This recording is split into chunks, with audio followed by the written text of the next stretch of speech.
day, you could be 1,000 meters, 3,000 feet up this great ice rock face up there in the Himalayas.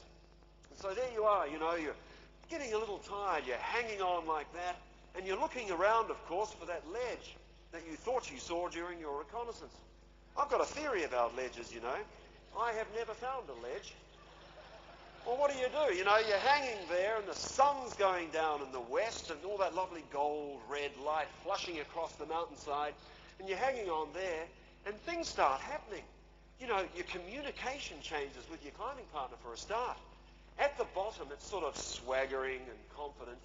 About halfway up, it starts to be sort of, well, cool, calm and collected. And at this point, it changes a great deal. In fact, it's gone up several octaves. It's sort of shrieking, what do you mean you can't find a ledge?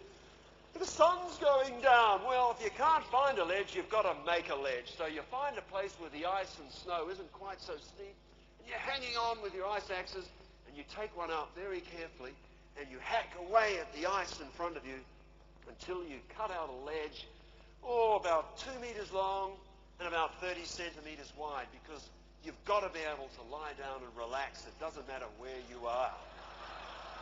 So you're hanging on like that, and you're feeling a little quivery, you know, it's not that easy.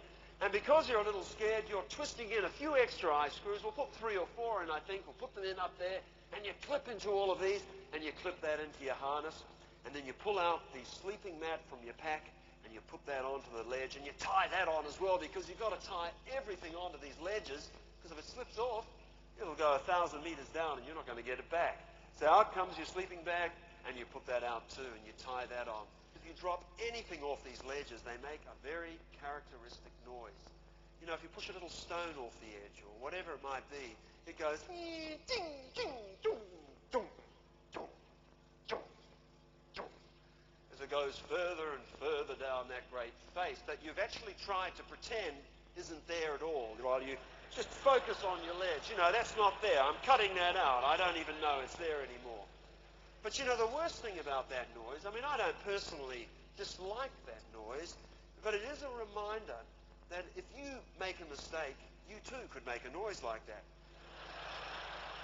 When you do push something over the edge and you hear that noise, the first thing that happens is both of you swing around and you quickly check all your ice screws and make sure you're tied on properly and make sure everything's okay. Well, okay, you've had your meal, you're on your ledge, now you've got to get on with the business of having a decent sleep. You've got to try to relax. Now, look, I'm not going to try to tell you we have a deep, meaningful sort of sleep. We don't. You know, it's a very light slumber, but it's relaxation. It's better than sort of sitting bolt upright feeling tense all night.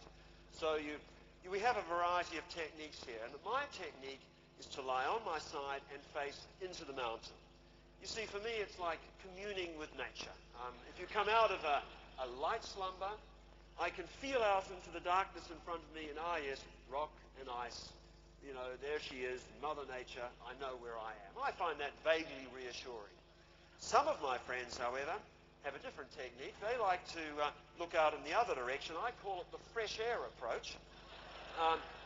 They look out towards the sky and the stars. Now, I don't have anything against the vista of stars you see during these climbs on big mountains, but it's when you observe that some of the stars are in fact below you that I have a bit of a problem.